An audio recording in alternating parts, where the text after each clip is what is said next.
जैसे कि vital sign में हमने टेम्परेचर को कंप्लीट कर लिया। अब हम पल्स देखेंगे, ठीक है। पल्स वाइटल साइन का ही तो मतलब हिस्सा है ना कि हाँ temperature, pulse, BP, respiration, pain, ये सब टेम्परेचर वाइटल साइंस का तो हिस्सा है। तो जैसे कि पिछली वीडियो में मैंने पल्स, मैं एक साथ वीडियो नहीं जो कंबाइन कर पा रही हूँ, पढ़ा है और दूसरी चीज़ की थोड़ा इशूज़ आ रहा है। मैं अभी हाल ही में ये चीज़ स्टार्ट किया हुआ है, तो मुझसे नहीं समझ में आ रहा एडिटिंग कैसे करते हैं और एक साथ कैसे बनाऊँ, मतलब कट हो जा रही है बीच में और मुझसे भी मिस्टेक्स हो रही हैं क्योंकि मैं एक फ्लुएंट नहीं बोल पा रही हूँ, बीच बीच में हड़बड़ा जा रही हूँ। सो ठीक है, स्टार्ट करते हैं पल्स, ठीक है। Pulse, it is the rhythmic expansion and recoil an artery the blood is pumped by the heart, ठीक है। It is the rhythmic expansion and recoil, rhythmic expansion and recall an artery, the blood is pumped by the heart। अभी नहीं समझ में आ रहा होगा, देखो इसलिए मैंने छोटा ट्रिक बनाया, खुद भी समझा और मैं भी समझाती हूँ। देखो जैसे कि ये हार्ट है, ठीक है। हार्ट के 4 चैम्बर्स होते हैं, हमें अच्छे से पता है, जिसमें right आर्टियम, right ventricle, left आर्टियम, left ventricle होते हैं, ठीक है।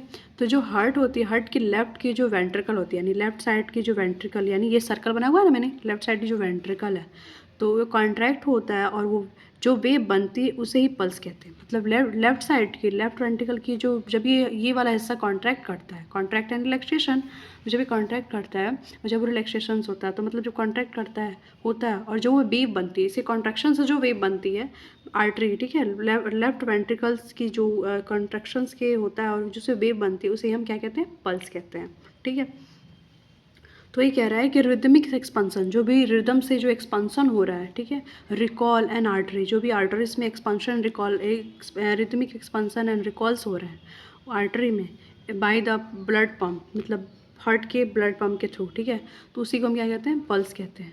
अब ये वेव बनती है जो पल्स मेजर कर रहे हैं, जो लेफ्ट वेंट्रिकल्स में जो वेव बन रही है, वेव बनती है, उसे हम पल्स कहते हैं, आर्टरी वेव, ठीक है। उसके बाद हम देखेंगे कि साइड बच्चों में हमेशा एपिकल पल्स दिया जाता है और इमरजेंसी साइड में हमेशा कैरोटिड पल्स हम लेते हैं। बच्चों में जब भी आप पल्स लेने जाओगे तो ध्यान रखना है कि आपको एपिकल पल्स लेना है और इमरजेंसी में क्या करना है, कैरोटिड पल्स लेना है, ठीक है। तो पल्स के 10 साइड्स हैं, 10 साइट ऑफ पल्स, पहले मैं साइड को बताऊंगी, 10 साइट ऑफ पल्स होते हैं, ठीक है, जिसमें मैं साइड्स को बताऊंगी। मतलब आपको याद करने का तरीका भी बता सकती हूँ बहुत ईजी से, जिस तरह से मैंने खुद याद किया हुआ है। तो ये ठीक है, इसमें मैं भी बताऊंगी कि जो पल्स है, पल्स के 10 साइड क्या है, फिर वो किधर है, मतलब कि उसके भी डायरेक्ट वो बता दूंगी, ठीक है। सबसे पहला आता है पॉप्लेटियल, जो कि पॉप्लेटियल पल्स, ठीक है। पॉप्लेटियल जो होता है फर्स्ट वन, मैंने तो ऐसे याद नहीं किया हुआ है, लेकिन मैं आपके लिए जानती हूँ सबसे ऊपर, इजी वाला तो हमें अक्सर याद रहता है, तो जो टफ है हम उसे सबसे ऊपर किए हुए हैं ताकि हमें याद रहे अच्छे से, ठीक है। 9 एंड 10 साइड होता है जो पल्स लेने का। तो पॉप्लेटियल जो पल्स होता है बिहाइंड द नी, यानी बिहाइंड द नी, जो हमारा घुटना होता है ना, उसके जो पीछे से हम जो आर्टरी से जो पल्स मेज़र करते हैं उसे पॉप्लेटियल पल्स कहते हैं, ठीक है, बिहाइंड द नी, ओके। नी यानी घुटना, तो यानी घुटनों की जो पीछे से जो आर्टरी को जो पल्सेस मेज़र कर रहे हो उसको पॉप्लेटियल पल्स कहते हैं। पोस्टीरियर टिबिया क्या होता है, पोस्टीरियर टिबिया ये भी साइट है पल्स लेने का। Inner ankle below the ankle bone, inner ankle below the ankle bone, inner ankle समझ रहे हो, मतलब जो एंकल हमारा एंकल है, जो यहाँ पे जो जॉइंट्स होते हैं एंकल के पास, ठीक है, जो हिल बोलते हैं जिसको, हिल सैंडल नहीं पहनते हैं तो हिल होती है, तो वहाँ पे जो एंकल्स बनते हैं, तो ankle below the ankle bone, वहाँ एंकल बोन के साइड में वहाँ पे जो आर्टरी फील्स होती है पल्स, तो वहाँ से जो साइड, उस साइड से जो पल्स लेते हैं उसको पॉप्लेटियल पल्स कहते हैं, पोस्टीरियर पल्स। पॉप्लेटियल तो वो होता है जो बिहाइंड द नी से लेते हैं, उसे पॉप्लेटियल पल्स कहते हैं। और inner ankle below the ankle bone उसको बोलते हैं पोस्टीरियर टिबिया, ठीक है। डॉर्सलिस जो होता है, inner the foot between the first and second toy, top of the foot between the first and second toy, मतलब टॉप ऑफ द फुट, जो हमारे फुट्स होते हैं उसके टॉप यानी ऊपर साइड में, फर्स्ट एंड सेकेंड टॉय के बीच में, ठीक है, तो उसमें लिया जाता है, तो उसको डॉर्सलिस कहते हैं, डॉर्सलिस। अब आता है एपिकल पल्स, तो चूँकि मैंने बताया कि एपिकल हमेशा बच्चों में ली जाती है, ठीक है, जब भी साइट हम बच्चों का पल्स मेज़र करते हैं तो एपिकल लेते हैं। यहाँ पे बताया ना मैंने कि बच्चों में एपिकल पल्स ली जाती है, तो वही चीज़ है। तो यहाँ पे एपिकल होता है, तो एपिकल में क्या होता है, apex of the heart auscultated with the stethoscope, मतलब इस स्टेथोस्कोप का यूज़ करके जो एपिक्स ऑफ द हार्ट, मतलब हार्ट के एपिक्स साइड में जो हम पल्स मेज़र करते हैं उसे एपिकल पल्स कहते हैं, ठीक है। फिर आता है ब्रैकियल, इनर द एल्बो, ठीक है।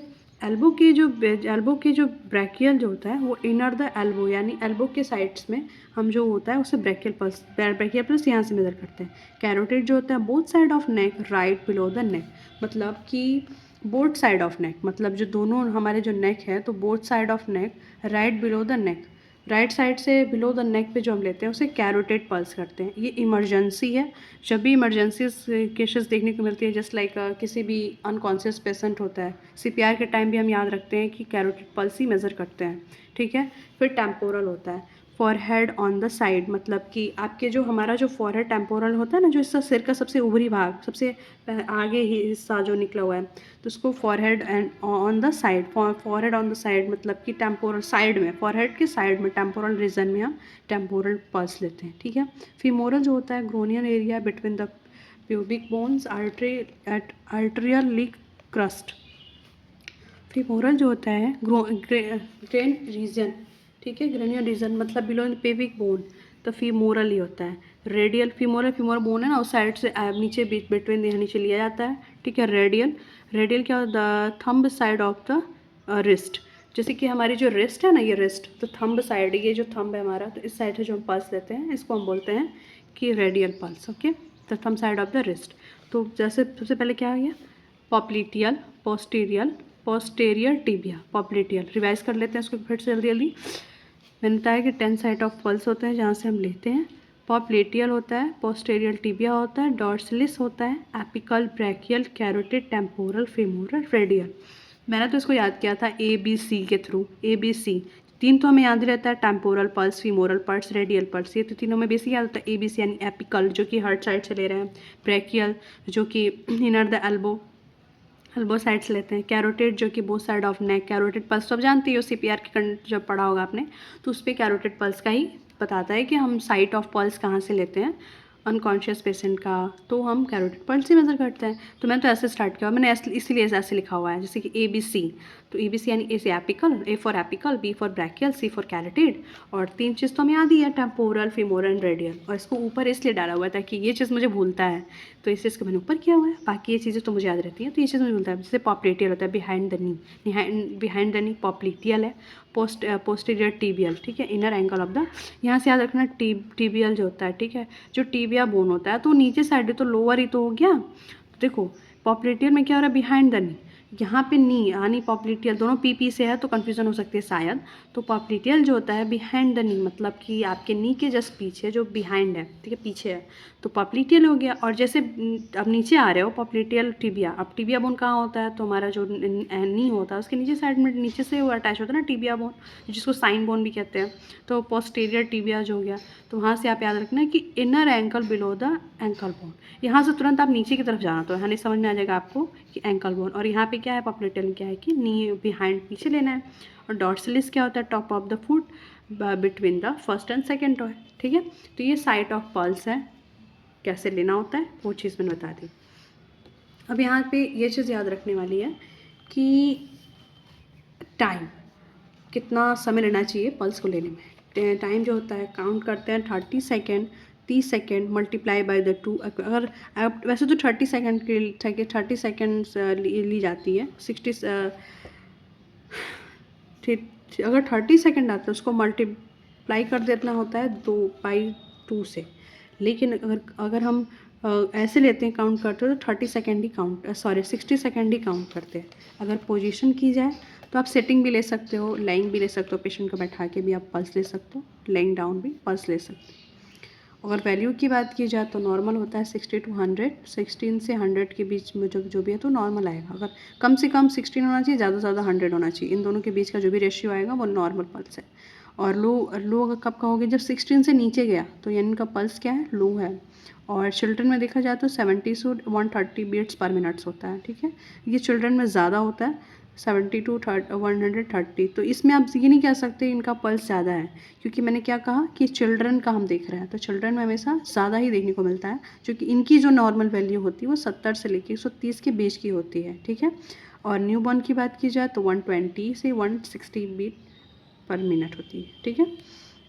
ऐसे अगर हम टिप्स का वो टिप्स याद करें कि कैसे क्या टिप्स होते हैं लेने के। Do not use the thumb, कभी भी आपको थंब से पल्स नहीं लेना होता है। जो ये वाला थंब से आप पल्स नहीं लोगे, हमेशा आप कि 2 फिंगर्स का यूज़ करोगे पल्स को साइड को मेज़र करने के लिए, जैसे कि ये, ठीक है। इस तरह से हम पल्स को ऐसे देखते हैं और बहुत ज़्यादा प्रेस नहीं करना होता आर्टरी साइड में, नॉर्मली लाइट रखना होता है। तो do not use the thumb का इस्तेमाल नहीं करना है आपको जब भी पल्स लेना है। Do not press the both carotid arteries, कभी भी दोनों कैरोटिड, जैसे कि यहाँ पे कैरोटिड आर्टरी जब ले रहे थे आप इमरजेंसी केसेस में, जब कैरोटिड पल्स लेते हैं तो कभी भी दोनों साइड से प्रेस नहीं करना है। ऐसे करने से पेशेंट को प्रॉब्लम हो सकती है, ठीक है, जो कि रिड्यूस होगा उसका ब्लड फ्लो। अगर आप दोनों साइड से उसका बोथ कैरोटिड आर्टरी साथ में प्रेस कर देते हो तो पेशेंट का ब्लड फ्लो रुक सकता है, जो कि गलत है, ठीक है। इसके भी इमरजेंसी का क्रिटिकल साइन बन जाएंगे, तो ऐसा नहीं करना है। If taking a carotid pulse do not press too hard, press नहीं करना है। पल्स से हार्ट की रेट, रिदम्स, स्ट्रेंथ का पता चलता है। पल्स से हमें क्या मालूम पड़ता है, तो जो हार्ट रेट का पता चलता है कि हार्ट की रेट क्या है, उसकी रिदम क्या है और स्ट्रेंथ क्या है, ठीक है। पल्स लेने से हमें बीपी से मालूम, अब कन्फ्यूज़न होगा कि बीपी से तो है, तो बीपी और पल्स में क्या डिफरेंस होता है ये बताऊँगी। जब पल्स क्यों लिया जाता है, तो पल्स लेने का रीज़न ये होता है हार्ट की रेट का, मतलब हार्ट किस रेट के काम करे, मतलब वन मिनट में 60 बीट्स पर मिनट होता है ना, कहते हैं ना कि 1 मिनट में 60 बार तक कितनी बार धड़क रही है। तो ये चीज़ हो गया क्या, कितनी उसकी बीटिंग, वो धड़क नहीं रही है, मतलब बता रही हूँ हार्ट की रेट जो होती है वो 60 सेकेंड, मतलब कि 1 पर मिनट में 60 सेकेंड कितना वो कर रही है, ठीक है। रिदम उसका कैसा है, उसका स्ट्रेंथ कैसा है, इसका ये पता चलता है पल्स लेने से, ठीक है। अब हम बात करते हैं रिस्पायरेशन की।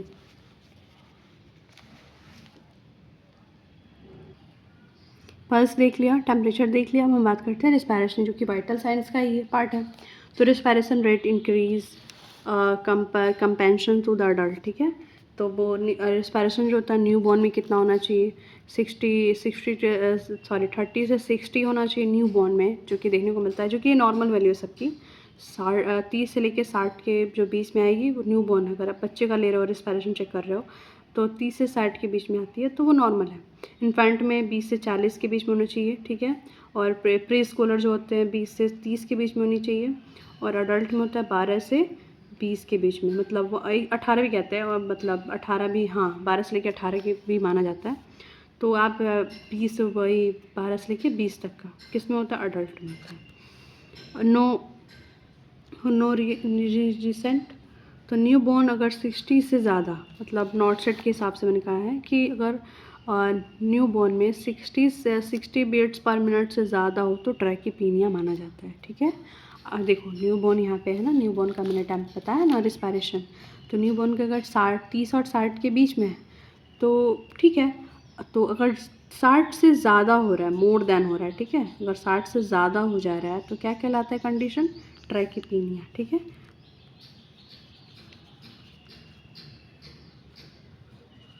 ट्रैकीपीनिया कंडीशन अगर 60 से ज़्यादा हो गया तो। इसी तरह अगर किसी भी कंडीशन में जो भी ये नॉर्मल वैल्यूज़ दी हुई हैं, जैसे कि न्यू बॉर्न का, इन्फेंट का, प्री स्कूल का, अडल्ट का, जिसकी भी कंडीशन और नॉन वैल्यूज़ दी गई हैं, जब भी इससे 40 से ज़्यादा, 30 से ज़्यादा, 20 से ज़्यादा होगा, ठीक है, तो ट्रैकीपीनिया, इस कंडीशन को हम ट्रैकीपीनिया कहते हैं।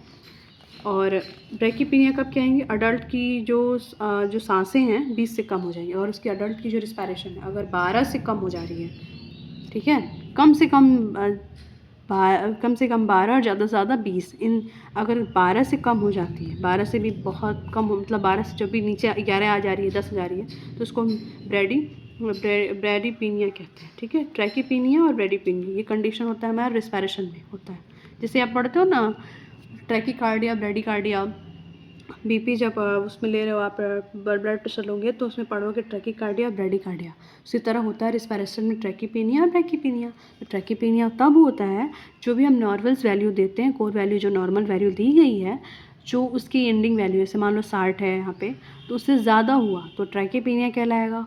अगर 30 है उससे कम हुआ तो वो क्या बोलते हैं, ब्रैडीपीनिया कहलाएगा।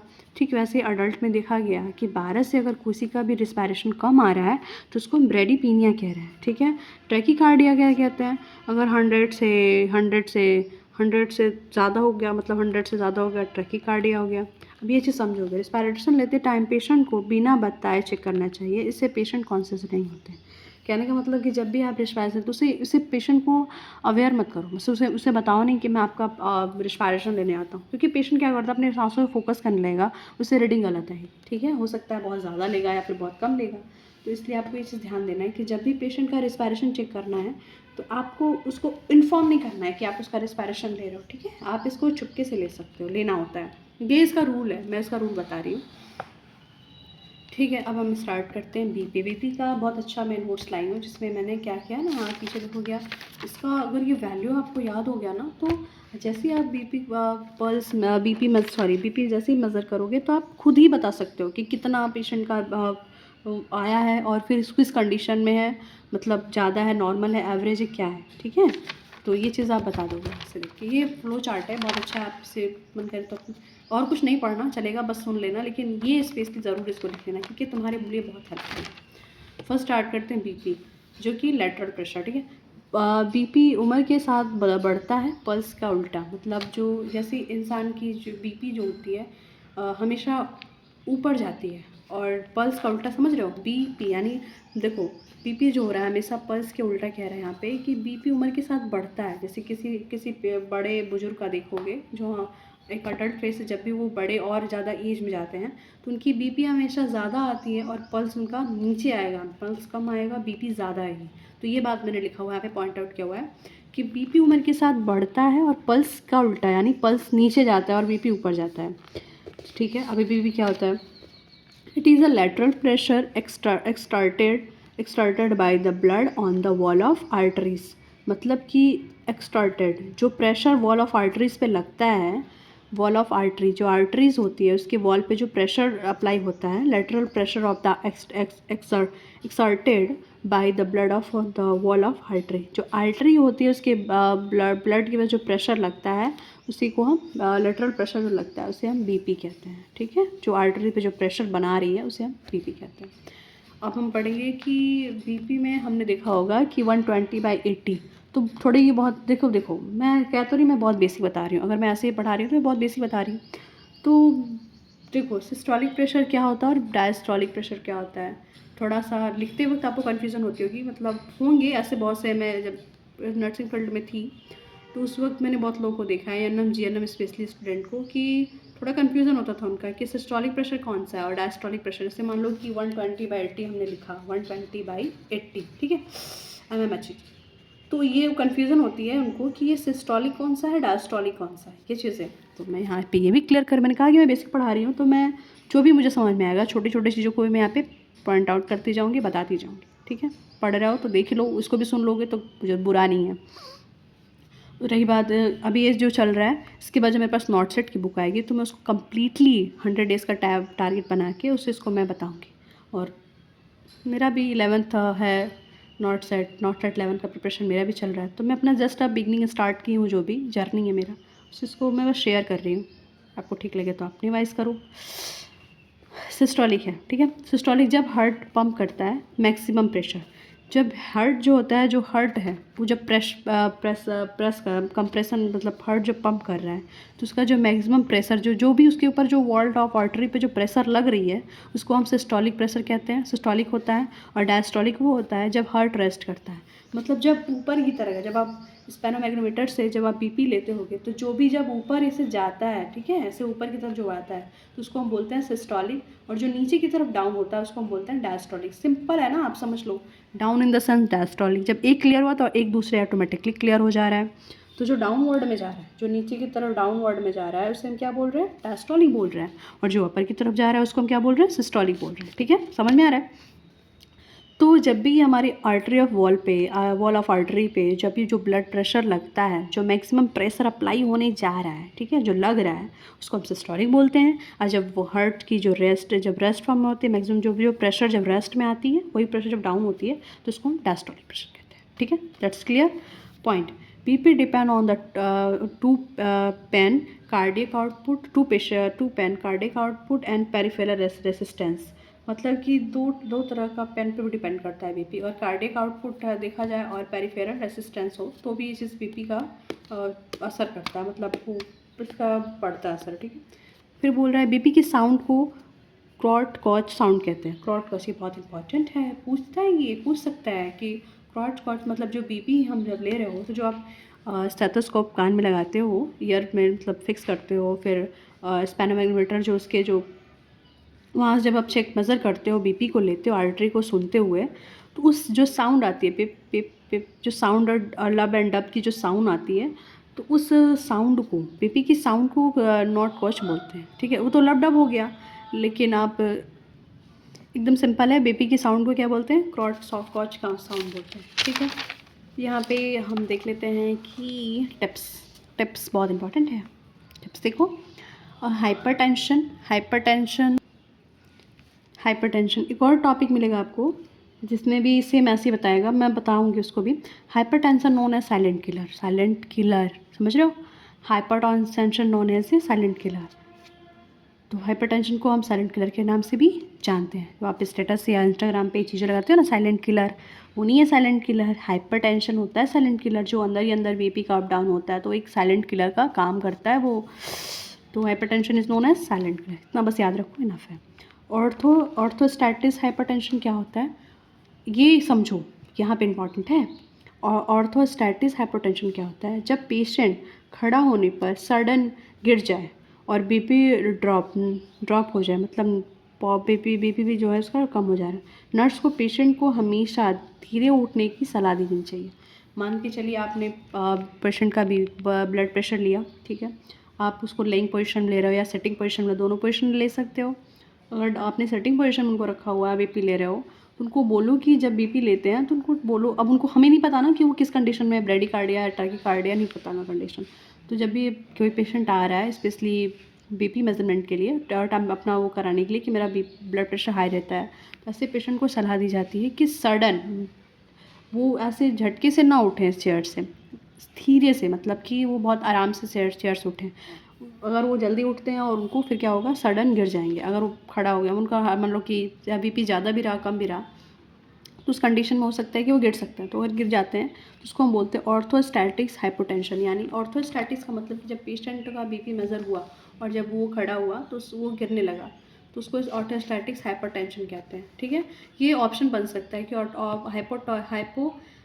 ऑर्थोस्टैटिक्स hypotensions, what is the orthostatics hypotension, 4 option दिए जाएंगे। तो आप इसमें याद रखना कि जब भी patient on the standing position sudden fall, ठीक है, जब पेशेंट स्टैंडिंग पोजीशन मतलब सडन खड़ा हो रहा है और वो गिरने लगे, तो उसी को हम कहते हैं ऑर्थोस्टैटिक्स हाइपोटेंशन। ठीक है, डश डाइट क्या होता है, dice approach to stop hypertension, DASH, that full form is diet approaches to stop hypertension.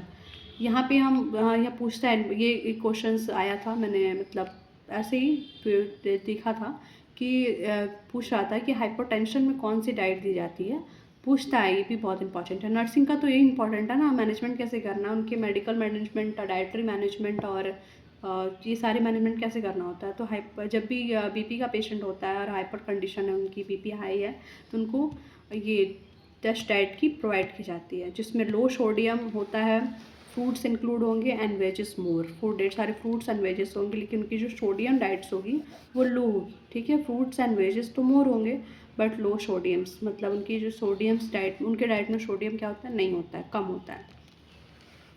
Nurture ने पूछा था पल्स क्या है, तो नॉर्चर का क्वेश्चन था कि पल्स क्या होता है, तो सिस्टोलिक और डायस्टोलिक प्रेशर्स के बीच का अंतर ही पल्स कहलाता है। जब भी सिस्टोलिक और डायस्टोलिक के बीच का जो डिफरेंस होता है उसी को हम क्या कहते हैं, पल्स कहते हैं। ऐसे क्वेश्चंस पूछा था। अभी तुम्हें सोचोगे कि मैं बीपी पढ़ा रही हूँ तो मैंने पल्स क्या नाम क्यों लिया, ठीक है। यहाँ पे आप इसे देख लो, ठीक है। एज ग्रुप के अकॉर्डिंग यहाँ पे बीपी का मेजरमेंट किया जा रहा है। येलो वाला बता रहा है कि मिनिमम ये होना चाहिए, और रेड वाली जो मार्किंग की गई है वो बता रही है कि मैक्सिमम इतना होना चाहिए। हाइपर टेंशन का कंडीशन अराइज करेगा, और ये येलो वाला जो है हाइपोटेंशन कंडीशन अराइज करेगा। और जो बीच वाला है ग्रीन साइन मीन्स नॉर्मल है। तो आप ये देख लो, ठीक है। यहाँ पे सबसे पहले एज है, तो 1 to 12 मंथ, मतलब अगर कोई पेशेंट बच्चा है जो कि 1 से लेकर 12 मंथ का है, तो अगर उसका बीपी ले रहे हो 75 से 15 आ रहा है, मिनिमम है, ठीक है, यानी उसको वो क्या है कि वो उसका जो है बीपी कम आ रहा है। और आप यहाँ से देखो कि अगर 90 से 60 आ रहा है तो उनका क्या है, नॉर्मल है। 110 से 75 आ रहा है तो यानी ये मोर है। ऐसे ही समझते जाओ, ठीक है। एक साल से 1 ईयर से लेके 5 साल का बच्चा है, यहाँ पे देखो 1 ईयर से लेके 5 ईयर्स तक का बच्चा है, तो और उसकी बीपी अगर मिनिमम की बात की 80 से 80 मिनिमम, मतलब इतनी कम से कम इतनी है, तो भी ये आएगा, ब्रेकिकार्डिया में आएगा। तो 80 से 55 के बीच में आ रहा है। देखो सिस्टोलिक प्रेशर क्या है इसका, 120 से कम है। बच्चों का तो अलग होता है, तो 55 है। डिस्टायस्टोलिक कितना कम है देख रहे हो इसका। तो ये क्या है, ये कम, ये जो है ये कंडीशन ब्रेकिकार्डिया का है, जो येलो प्रिंट किया हुआ है मैंने, और रेड वाला जो है ब्रेकिकार्डिया का, और इनका ये एज ग्रुप है। इसको मैं फ़ोटो क्लिक करके डाल देती हूँ, ठीक है, आप देख लेना। ठीक है, अब हम BMW यानी बायोमेडिकल वेस्ट कंप्लीट कर लेते हैं। इंडिया में जो 1998 में BMW का आया हुआ था, मतलब कि इसका जो भी आया इंडिया में कब BMW को लागू किया आया था, तो 1998 में इंडिया में BMW यानी बायोमेडिकल वेस्ट को लाया गया था। और अपडेट कब हुआ, इसको अपडेट भी हुआ था तो 2016 में इसको अपडेट किया गया, मतलब 2016 में इसे फिर से अपडेट हुआ था, ठीक है। आया तो इसी टाइम पे था इंडिया में, तभी आ गया था, 1998 में आ गया था। लेकिन जब इसकी अपडेट हुई थी दोबारा, ये अपडेट हुआ था 2016 में इसको अपडेट किया गया, इस पर ज़्यादा काम किया गया, ध्यान दिया गया, ये कह सकते हैं। तो बायोमेडिकल वेस्ट में क्या होता है कि 4 कलर के जो वो क्या बोलते हैं डिस्कार्ड वेस्ट, मतलब वो होते हैं, कलर कोडिंग की गई है, जिसमें से आता है yellow bag, red bag, white bag and blue bag. Black भी होता है, एंड वाइट तो है ही, ब्लैक भी होता है, ठीक है। सबसे पहले मैं बताती हूँ येलो इन द सेंस कह रहा है इन्फेक्शन इनसीजरेबल वेस्ट, इन्फेक्शन और इनसिनरेबल वेस्ट, कहने का मतलब येलो बैग, ठीक है। Anatomical waste, solid waste, blood contaminator, ऐसा कोई मटेरियल, जैसे कि मान लो कि टिश्यूज़ हो गया, कोई भी एनाटॉमिकल यानी हमारी बॉडी है, कोई भी पार्ट्स कटिंग वगैरह जो भी कुछ होती है जिसमें ऑलरेडी ब्लड्स लगे हों, कंटामिनेटेड है ना वो, तो उसमें ब्लड लगे हुए हैं, तो सॉलिड वेस्ट ब्लड में कंटामिनेटेड हो गया।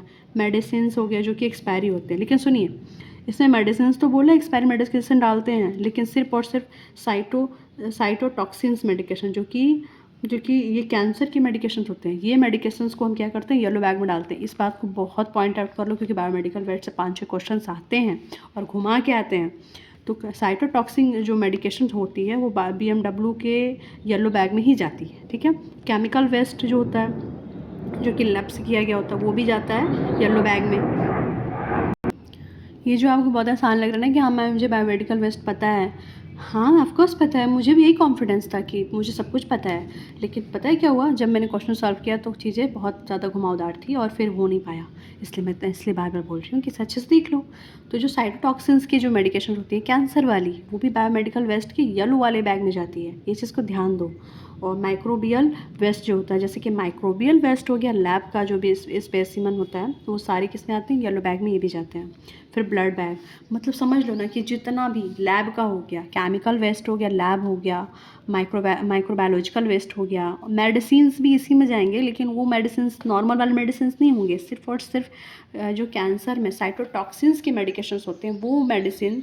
और एनाटॉमिकल वेस्ट तो समझ ही रहे हो आप, तो जो मतलब एनाटॉमिकल यानी जो मेरी कटिंग वगैरह रहती है, टिश्यूज़ होते हैं, वो सारे जो हैं वो येलो बैग में जाएंगे, ठीक है। यहाँ पे तो ब्लड बैग समझ लो कि जो येलो वाला होता है, कहने के लिए तो रेड वाला होना चाहिए, रेड के लिए मतलब रेड हमारा खून होता है और रेड कलर भी मान लो है ऐसे, तो नहीं, अपोजिट है। यहाँ पे देखो येलो बैग जो होता है, जो भी कितनी भी कंटामिनेटेड से ब्लड से लगी हुई चीज़ें जो कटी फटी सड़ी होती हैं, जो जिसमें ऑलरेडी ब्लड लगा हो, वो सारी चीज़ें येलो बैग में जाती हैं। ये भी याद रखना, जब भी उस जो स्पंज होल्डर में स्पंज होता है, जो ब्लड लगे होते हैं, जो भी कॉटन्स होंगे, स्वैब होंगे जिसमें ब्लड लगा, वो भी येलो बैग में ही जाएगा, क्योंकि उसमें ऑलरेडी कंटामिनेटेड है और उसमें ब्लड लगा हुआ है। तो जितने ब्लड मटेरियल्स होंगे और एनाटॉमिकल मटेरियल्स होंगे, किस में जाएगा? येलो बैग में।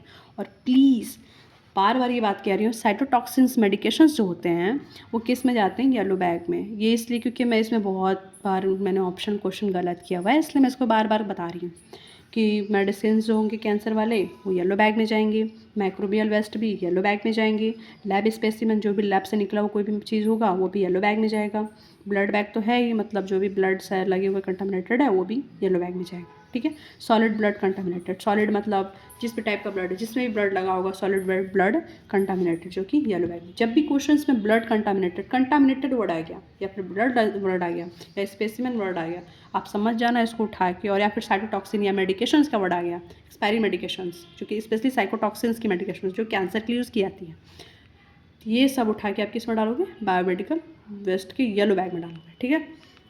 रेड वाला क्या होता है? Recyclable plastic waste.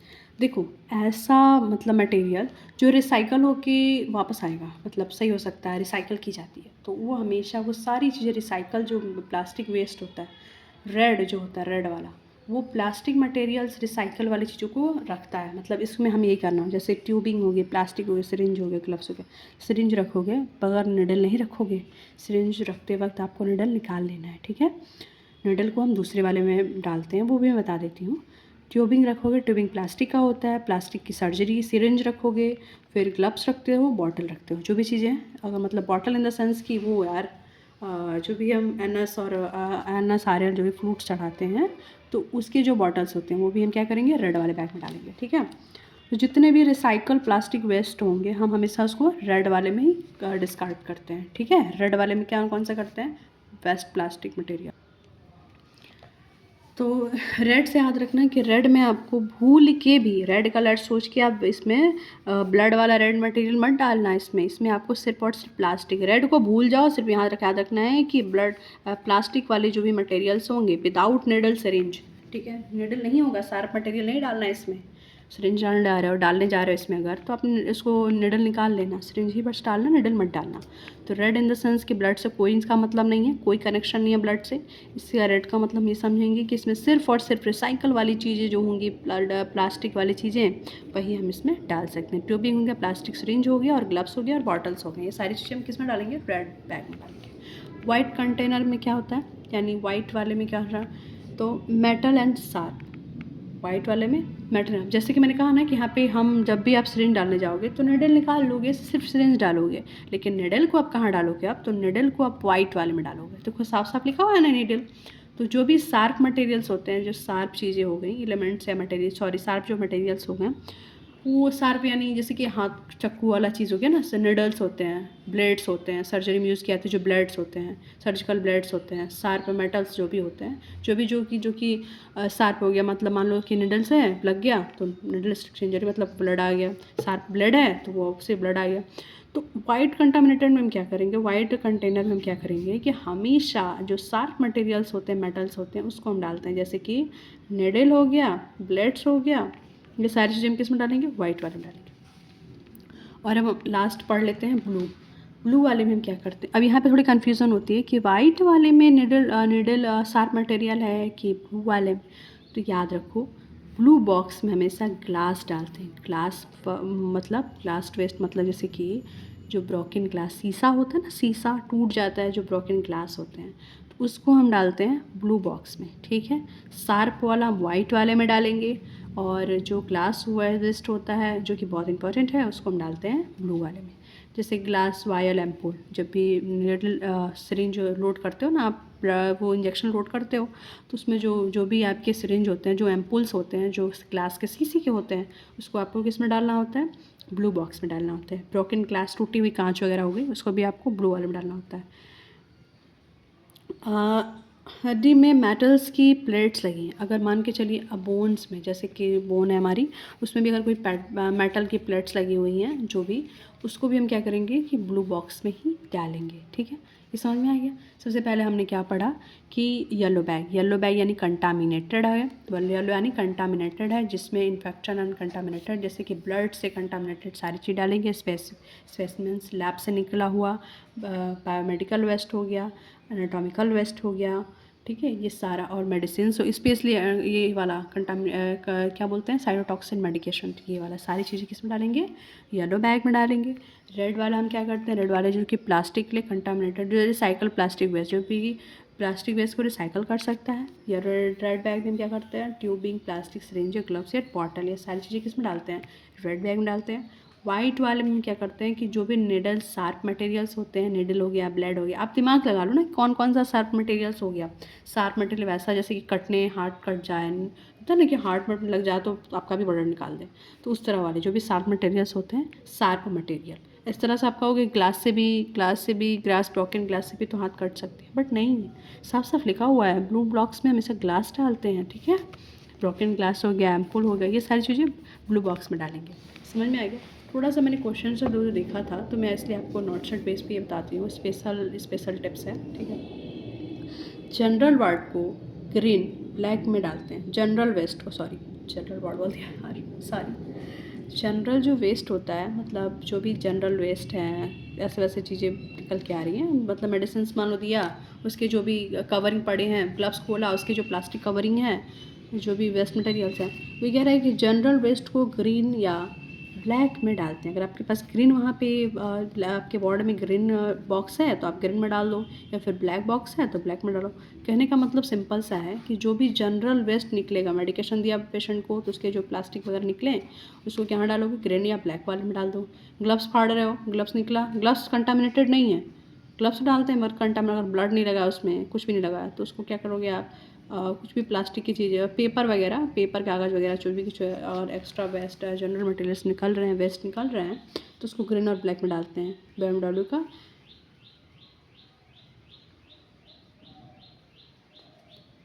ये बायोमेडिकल का हिस्सा नहीं होता है। ठीक है, BMW का हिस्सा नहीं होता है, इसलिए हमको जो भी बायोमेडिकल वेस्ट का हिस्सा नहीं है, उसको ग्रीन और ब्लैक वाले को बायोमेडिकल का मतलब उसका हिस्सा नहीं माना जाता। ठीक है, बायोमेडिकल वेस्ट का हिस्सा नहीं माना जाता ग्रीन और ब्लैक का।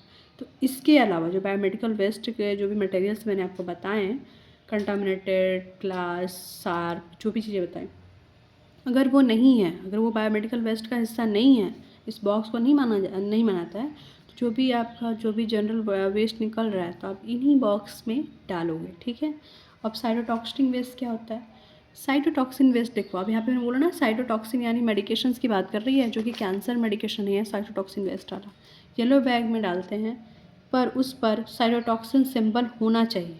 अब ये चीज़ मैं आपको थोड़ा बताना होगा, साइटोटॉक्सिन एक सिंबल होता है। ठीक है, साइटोटॉक्सिन का अगर आप येलो वाले में डालने जा रहे हो, शायद ही कैंसर की मेडिकेशन, साइटोटॉक्सिन मेडिकेशन, अगर आप येलो बैग में डालने जा रहे हो, तो वहाँ पे देखना कि आपको साइटोटॉक्सिन मेडिकेशन का, यहाँ पे साइटोटॉक्सिन लिखा होगा, साइटोटॉक्सिन लिखा होगा, साइटोटॉक्सिन, ठीक है, साइटोटॉक्सिन लिखा होगा, तो उस येलो बॉक्स पे साइटोटॉक्सिन का सिंबल बना होना चाहिए। ये बहुत इंपॉर्टेंट है, अगर बना है तो ही डालना, वरना नहीं डालना। अगर नहीं बना है तो पूछ लेना, आप देख लेना, लेकिन अगर बना हुआ है तो भी आप इस मेडिकेशन को उसमें डालोगे। ठीक है, वरना ऐसे ही डाल दोगे तो आपको डांट पड़ सकती है, क्योंकि एज अ नर्स हमारी तो बहुत सारी रूल रिस्पॉन्सिबिलिटी होती है, और मिस्टेक करने पर डांटी तो पड़ेगी हमें। इसलिए साइटोटॉक्सिन वेस्ट समझ में आया, जो साइटोटॉक्सिन वेस्ट जो जैसे मैंने कहा, डालते तो इसे येलो वाली में ही है, लेकिन उसका सिंबल होना भी ज़रूरी है। अगर सिंबल है तो ही डालना, नहीं है तो मत डालना। मरकरी स्पिल्स बायोमेडिकल यूज़ नहीं होता, मरकरी स्पिल में बायोमेडिकल का यूजेस नहीं होता। ठीक है, जो भी मरकरी, जो भी अगर मान लो कोई चीज़ है, टेम्परेचर ले रहे हो, कोई भी मरकरी वाली चीज़ें स्पिल हो गई, फूट गई, नीचे गिर गई, तो उसको बायोमेडिकल में यूज़ नहीं होता, उसका बायोमेडिकल में नहीं डालते। इतने के लिए अभी के लिए सिर्फ इतना है। मैंने एक सेकेंड यूनिट कंप्लीट की, नोट सेट का सेकेंड यूनिट बायोमेडिकल वेस्ट और वाइटल साइन और बायोमेडिकल वेस्ट, ये चीज़ें मैंने कंप्लीट की हैं। Thank you.